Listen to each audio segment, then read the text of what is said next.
ខ្ញុំបាទសូមធ្វើការអនុញ្ញាតគោរពនិងជម្រាបសួរពុកម៉ែបងប្អូននិងទស្សនិកជនជាទីគោរពថ្ងៃនេះជួបជាមួយនឹងខ្ញុំបាទ MC Play ខ្ញុំបាទសូមលើកយកនៅជោគជាតារាសីប្រចាំថ្ងៃច័ន្ទថាតើនៅក្នុងថ្ងៃច័ន្ទនេះដួងរាសីរបស់ពុកម៉ែបងប្អូនប្រែប្រួលផ្លាស់ប្ដូរទៅជាយ៉ាងដូចម្តេចនោះដើម្បីកុំឲ្យខាតពេលវេលាយូរនោះសូមអញ្ជើញរីករាយសន្តាប់ជាមួយនឹងខ្ញុំបាទដូចតទៅសម្រាប់អស់លោកអ្នកដែលកើតឆ្នាំជូតកណ្ដុរមាសឧបរាជចិញ្ចឹមនាំលៀបនាំជ័យនាំសុភមង្គលប្រាថ្នាអ្វីបានសម្រេចហើយអនាគតខ្លាយជាអ្នកមានស្ដុកស្ដំម៉ោងនាំលៀបសំណាងគឺម៉ោង4ព្រឹកដល់ម៉ោង6ល្ងាចពណ៌នាំលៀបសំណាងគឺពណ៌ខ្មៅនិងពណ៌សលេខនាំលៀបសំណាងគឺលេខ32និងលេខ78សូមខមមិនលេខ799យកលេបសម្បត្តិទេវតាទ្រព្យមានបារមីស័ក្តិសិទ្ធិណាស់សេចេញភ្លាមទំនេរទាឆត់បំផុតសម្រាប់អស់លោកអ្នកដែលកើតឆ្នាំជូត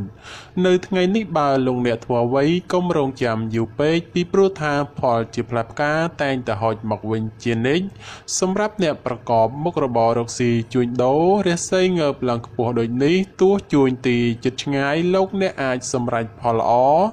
ចូលមកបានក្រាន់បំពេញបំពង់ផងដែរសម្រាប់ការធ្វើដំណើរទីជិតឆ្ងាយមានភាពសុខដុមទាំងពេលទៅនិងពេលត្រឡប់មកវិញរីឯបញ្ហាសម្ព័ន្ធស្នេហាកំឡោះក្រមុំមានការស្មុគស្មាញក្តីបើលោកអ្នកធ្វើការដោះស្រាយតែងតែជួបសេចក្តីសម្រេចជានិច្ចសម្រាប់អស់លោកអ្នកដែលកើតឆ្នាំឆ្លូវក៏នាំលៀបនាំជីនាំសុភមង្គលប្រាថ្នាអ្វីបានសម្រេចហើយអនាគតខ្លាយជាអ្នកមានទ្រព្យស្ដុកស្ដំម៉ោងនាំលៀបសំណាងគឺម៉ោង6ព្រឹកដល់ម៉ោង8យប់ពណ៌នាំលៀបសំណាងគឺពណ៌សនិងពណ៌ក្រហមលេខនាំលៀបសំណាងគឺលេខ21និងលេខ54សូមខមមិនលេខ555យកលេបសម្បត្តិទេវតាទ្រព្យមានបារមីស័ក្តិសិទ្ធិណាស់សេចេញភ្លាមទំនេរទាឆត់បំផុត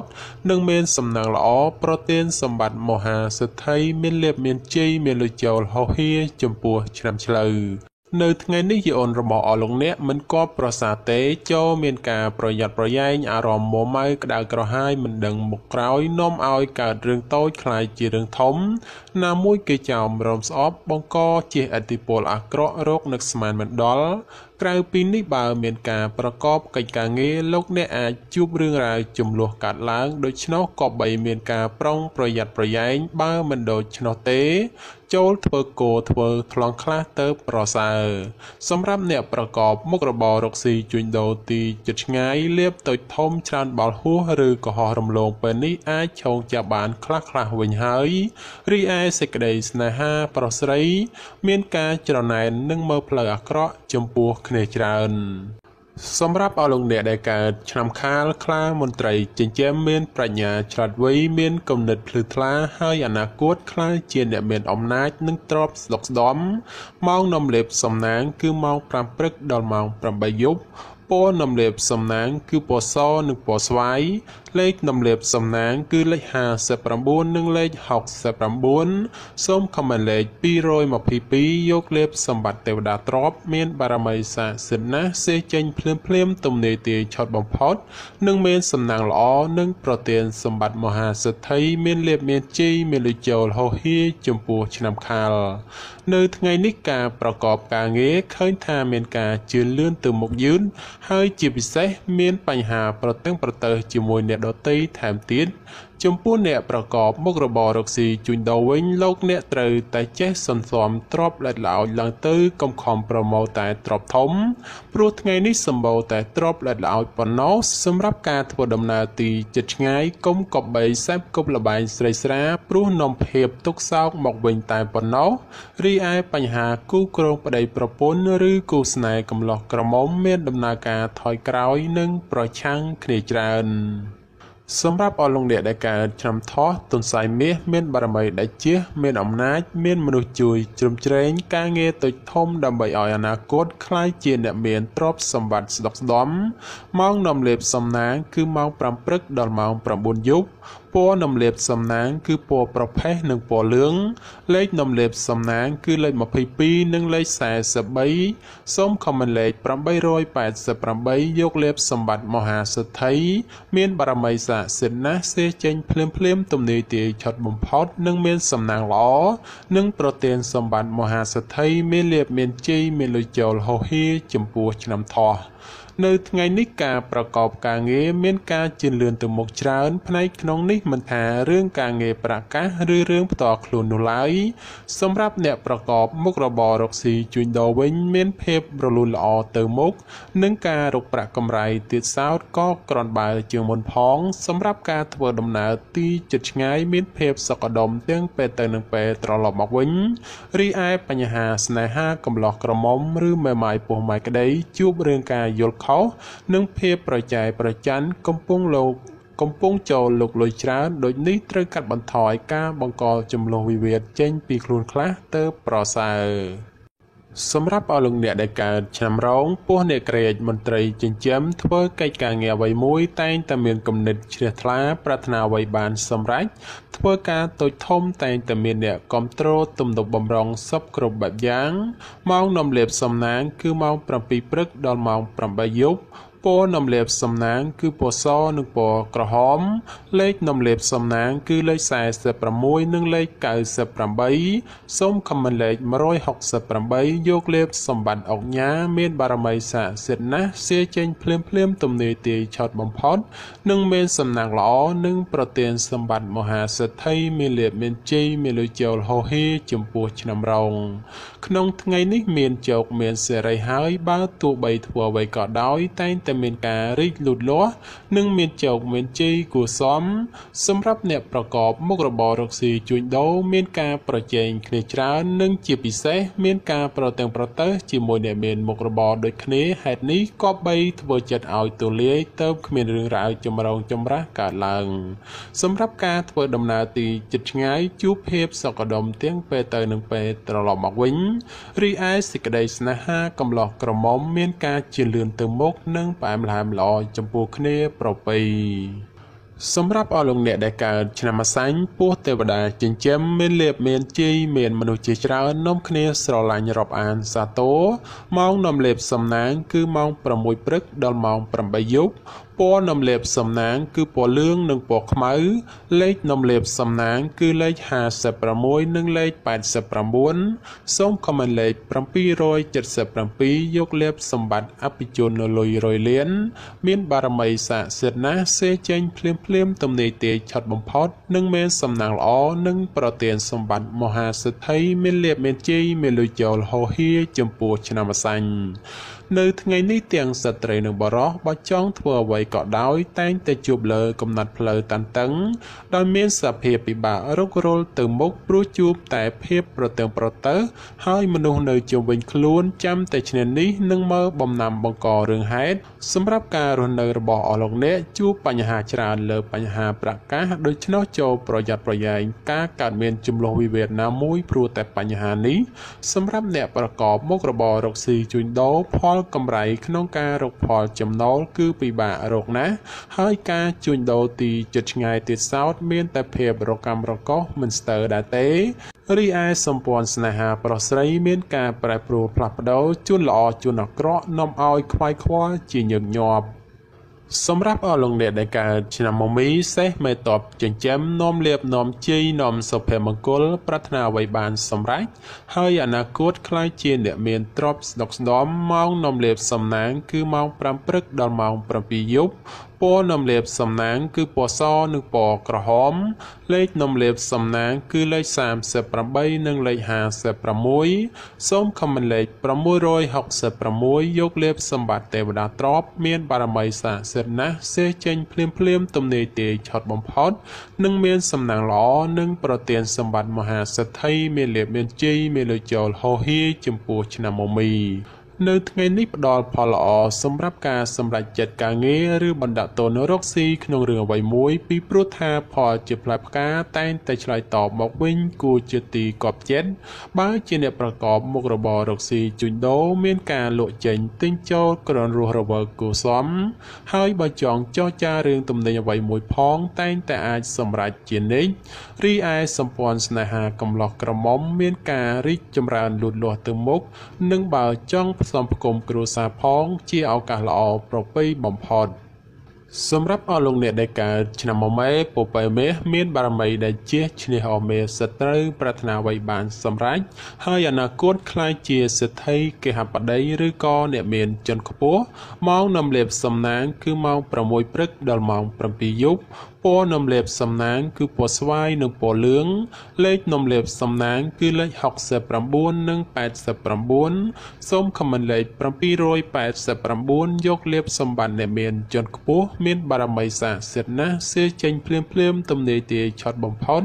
និងមានសំណាងល្អនិងប្រទានសម្បត្តិមហាសេដ្ឋីមានលុយរយលានសម្រាប់អស់លោកអ្នកដែលកើតឆ្នាំមមែនៅថ្ងៃនេះលោកអ្នកទទួលបាននៅភាពកក់ក្ដៅខ្លះត្រជាក់ខ្លះហើយការបំពេញការងារអ្វីមិនសូវជារលូនល្អប៉ុន្មានទេព្រោះមានបញ្ហារកម្មចិត្តខ្លះយាយីសម្រាប់អ្នកប្រកបមុខរបររកស៊ីជួញដូរក្នុងថ្ងៃនេះវិញបើលោកអ្នកចង់បោះទុនតូចធំឬក៏ចង់រកស៊ីចូលហ៊ុនជាមួយអ្នកដទៃត្រូវតែចេះត្រួតពិនិត្យឲ្យបានគ្រប់ជ្រុងជ្រោយបើពុំនោះទេនឹងអាចជួបផលអាក្រក់ណាមួយនៅថ្ងៃខាងមុខជាមិនខានរីឯសម្ព័ន្ធស្នេហាកំឡោះក្រមុំមានភាពផុយស្រួយចំនួនវិវាទណាស់ក៏បីមានការប្រុងប្រយ័ត្នប្រយែងបន្តិចទៅប្រសើរសម្រាប់អស់លោកអ្នកដែលកើតឆ្នាំវោកស្វាមន្ត្រីចិញ្ចឹមនាំលេបនាំជ័យនាំសុភមង្គលប្រាថ្នាអ្វីបានសម្រេចហើយអនាគតខ្លាយជាអ្នកមានស្នុកស្ដំម៉ោងនាំលេបសំណាងគឺម៉ោង6ព្រឹកដល់ម៉ោង8យប់ពណ៌នំលេបសំណាងគឺពណ៌ក្រហមនិងពណ៌សលេខនំលេបសំណាងគឺលេខ42និងលេខ68សូមខមមិនលេខ777យកលេបសម្បត្តិមហាសម្ពៅលួងមានបារមីស័ក្តិសិទ្ធិណាស់សៀចេញភ្លាមទំនាយទាយឆត់បំផុតនិងមានសំណាងល្អនិងប្រទានសម្បត្តិមហាសេដ្ឋីមានលៀបមានជ័យមានលុយចូលហោហៀសម្រាប់ឆ្នាំវោកនៅថ្ងៃនេះបើទោះបីធ្វើអ្វីក៏ដោយចូលប្រយ័ត្នប្រយែងទទួលរងការខូចខាតអ្វីមួយរកនឹកស្មានមិនដល់ក្រៅពីនេះបើមានទំនាក់ទំនងការងារឬក៏ធ្វើអ្វីមួយងាយនឹងភ្លៀងផ្្លាត់ណាស់ក៏បីមានការប្រុងប្រយ័ត្នប្រយែងទើបអាចជាផុតពីផលលំបាកទាំងពួងទៅរួចសម្រាប់ការធ្វើដំណើរទីជិតឆ្ងាយចូលប្រយ័ត្នប្រយែងក្រុមមនុស្សបៀតបៀនយាយីដោយប្រការណាមួយរីឯសេចក្តីស្នេហាប្រស្រីមានដំណើរការថយក្រោយចូលប្រយ័ត្នប្រយែងជំលោះវិវាទឈានដល់ការបែកបាក់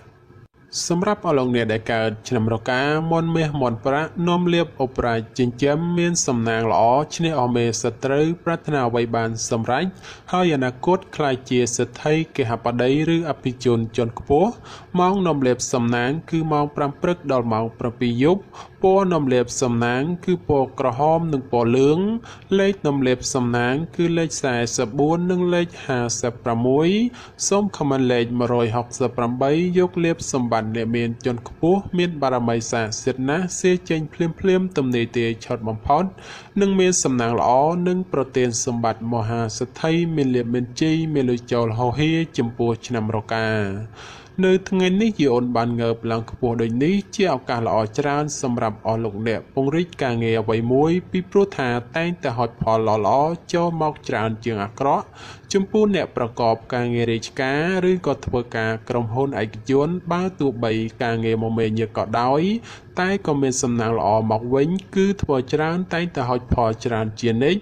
ក្នុងពេលនេះដែរលៀបមានច្រើនគួរសមដូចនេះជាឱកាសល្អក្នុងការពង្រីកមុខចំនួនព្រោះផលជាផ្លែផ្កាតែងតែឆ្លើយតបមកវិញគួរជាទីពេញចិត្តតែយ៉ាងណាលោកអ្នកឲ្យប្រយ័ត្នប្រយែងគ្រោះថ្នាក់ចាញ់បោកគេក៏មានខ្ពស់ផងដែររីឯបញ្ហាសម្ព័ន្ធស្នេហាកំឡោះក្រមុំលោកអ្នកមិនគួរក៏បីលង់លក់តែក្នុងរឿងស្នេហាខុសប្រក្រតីដែលនាំឲ្យអនាគតមិនប្រសើរ សម្រាប់អស់លោកអ្នកដែលកើតឆ្នាំចោសំណក់នំលៀបអូប៉ារ៉ាចិញ្ចឹមមានសំណាងជ្រះអមេសត្រូវប្រាថ្នាអ្វីបានសម្រេច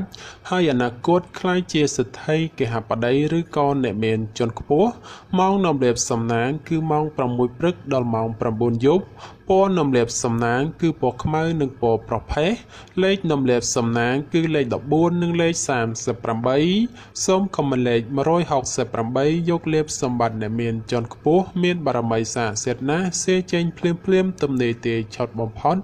និងមានសំណាងល្អនិងប្រទានសម្បត្តិមហាសិទ្ធិមានលៀបមានជ័យមានលុយចូលហោហៀចំពោះឆ្នាំចោនៅថ្ងៃនេះលោកអ្នកប្រកបកិច្ចការងារអ្វីក៏អាចសម្រុកពេញទីបានហើយនិងបើទោះបីធ្វើអ្វីតែងតែហុចផលមកវិញទ្រាំជាទីកប់ប្រសើរសម្រាប់ពេលវេលាល្អក្នុងការធ្វើអ្វីមួយគឺម៉ោង1:00នាទីទៅដល់ម៉ោង2:59នាទីរសៀលហើយបើប្រកបកិច្ចការងារអ្វីតែងតែហុចផលមកវិញជានិច្ចចំពោះអ្នកប្រកបមុខរបររកស៊ីជួញដូរលោកអ្នកបើចង់បើកហាងថ្មីឬក៏ផ្លាស់ប្ដូរទីកន្លែងលក់ដូរជាឱកាសល្អប្រពៃណាព្រោះថាផលជាផ្លែផ្កាឆ្លើយតបក្រនកបប្រសើរសម្រាប់ការធ្វើដំណើរទីជិតឆ្ងាយមានភាពសុខដុមទាំងពេលទៅនិងពេលត្រឡប់មកវិញរីឯសេចក្តីស្នេហាកំឡោះក្រមុំឬមេម៉ាយពោះម៉ាយក្តីបើមានរៀបអាពាហ៍ពិពាហ៍ឬចូលស្តីដណ្ដឹងតែងតែសម្រេចដូចគប់បំណងសម្រាប់អស់លោកអ្នកដែលកើតឆ្នាំកុរជ្រូកនាំលៀបនាំជ័យនាំសុភមង្គលប្រាថ្នាអ្វីបានសម្រេចហើយអនាគតខ្លាយជាអ្នកមានទ្រព្យសម្បត្តិស្ដុកស្ដំម៉ោងនាំលៀបសំណាងគឺម៉ោង5ព្រឹកដល់ម៉ោង8ល្ងាចពណ៌នំលៀបសំណាងគឺពណ៌សនិងពណ៌លឿងលេខនំលៀបសំណាងគឺលេខ69និងលេខ89សូមខមមិនលេខ567យកលេបសម្បត្តិទេវតាទ្រព្យមានបារមីស័ក្តិសិទ្ធិណាស់សេចេញភ្លាមទំនេរទាយឆុតបំផុតនិងមានសំណាងល្អនិងប្រទានសម្បត្តិមហាសិទ្ធិមានលៀបមានជ័យមានលុយចូលហោហៀចំពោះឆ្នាំកុរ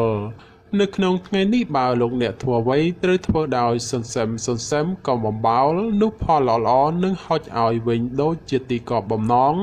សម្រាប់ការប្រកបការងារក៏ដូចឆ្នោះដែរលោកអ្នកត្រូវតែធ្វើថ្នាក់ធនកណ្ដាលឬមិនសំខាន់ពេកព្រោះថាបើធ្វើធំពេកឬសំខាន់ខ្លាំងពេកផលជាផ្លែផ្កាដែលហុចមកវិញ